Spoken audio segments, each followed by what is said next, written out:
Hello students, Ram Ram. सारा नया subject है ये, अंडरस्टैंडिंग डिसिप्लिन एंड सब्जेक्ट्स, ठीक है ना। तो आज हम करेंगे relation between curriculum and syllabus. ये किसी बच्चे का कमेंट था कि भाई क्यूरिकुलम और सिलेबस के बीच में रिलेशन है, वो बताओ। देखो, मैंने है ना क्यूरिकुलम और सिलेबस के बारे में बिल्कुल अच्छे से बता रखा है एक वीडियो में कि क्यूरिकुलम क्या होता है, सिलेबस क्या होता है। तो रिलेशन लिख के आ जाना, तो डरियो मत कि वो अलग अलग चीज़ है।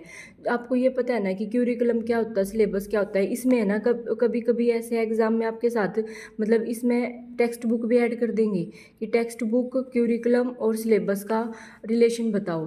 अब देखो, आपने क्या करा है, तीनों के बारे में बेरा तीनों ना अलग अलग एक्सप्लेन कराइयो, वो इनका रिलेशन है। अब बच्चे है ना कन्फ्यूज हो जाया करे कि क्योंकि देखो इसमें कन्फ्यूजन क्यों होया करे, हिंदी मीडियम वाला खातर क्यूरिकुलम ने हिंदी में भी पाठ्यक्रम कहेंगे, है ना, और सिलेबस ने भी हिंदी में पाठ्यक्रम कहेंगे। तो ये सिमिलर वर्ड्स हैं।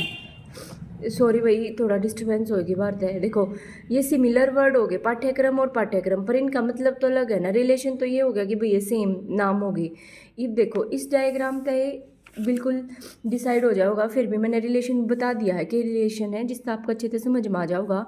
देखो, मेन होया अगर अपना क्यूरिकुलम, जो पूरी पाठ्य चर्चा होया करे, मतलब कि भाई कब के करना है, हर स्कूल डिसाइड करके रखता है ना। क्यूरिकुलम के अंदर आता है सिलेबस, रीजनिंग कर दोगे ना तो इसके भीतर होया करे सिलेबस, ठीक है ना। तो और इसके भीतर के होया करे टीचिंग के जो आपके प्रोग्राम है वे होया करे, ठीक है। पहले आपका मेन क्यूरिकुलम है, तो क्यूरिकुलम क्या करेगा, सिलेबस का एक व्यापक रूप है, मतलब पूरा बड़ा रूप है सिलेबस, तो इसका पार्ट हो गया ना। तो ये इसके बीच में रिलेशन है कि सिलेबस का पार्ट है, सिलेबस जो है क्यूरिकुलम का पार्ट है। और जो टेक्स्ट बुक होया कर हमारी, अब कोई भी टेक्स्ट बुक है, टेक्स्ट बुक क्या करा करे, टेक्स्ट बुक के अंदर सिलेबस लिखा होता है ना। और वह क्या करा करे, हेल्प करा करे बच्चा की, है ना। सिलेबस जो टेक्स्ट बुक के तहत ही तो आप तैयारी कर पाते हो ना किसी भी एग्ज़ाम की, और वह रिलीवेंट होती है जो भी आपका सिलेबस, जो भी आपकी तैयारी होती है उससे, है ना। यह बात लिख रखी है। देखो, जो सिलेबस है ना वो क्या होता है, इसे पार्ट होता है द क्यूरिकुलम, क्यूरिकुलम का पार्ट होता है। और जो क्यूरिकुलम है ये मैंने देखो इंग्लिश में और हिंदी में लिख दिए हैं, कहाँ कहाँ कौन सा वर्ड यूज़ है। जो हिंदी मीडियम वाले हैं ज़्यादा कंफ्यूज मत होइयो, वे यहाँ पे इंग्लिश मीडियम वाला मतलब इंग्लिश वाला वर्ड यूज़ कर सके हैं। जो क्यूरिकुलम है, क्यूरिकुलम का मतलब क्या हुआ है, जो सिलेबस के लिए एक व्यापक रूपरेखा प्रदान करता है, जो बदले में टेक्स्ट बुक के विकास का मार्गदर्शन करता है ना। इससे इसके अकॉर्डिंग ही तो भाई सिलेबस होगा, सिलेबस डिसाइड करोगे, सिलेबस के अकॉर्डिंग ही तो आप टेक्स्ट बुक बनाओगे। फिर है पाठ्य पुस्तक, पाठ्य पुस्तक क्या करा करे, सिलेबस को लागू करने के लिए एक टूल के रूप में काम करा करे, और छात्रों को क्या करेगी, क्यूरिकुलम में उल्लिखित मतलब जो लिखे हुए हैं, इसका मतलब ये है मतलब जो उसमें लिखे हुए अगर भाई हमारे ये गोल्स हैं उनको के सीखने के उद्देश्यों को गोल्स को प्राप्त करने में मदद करती है।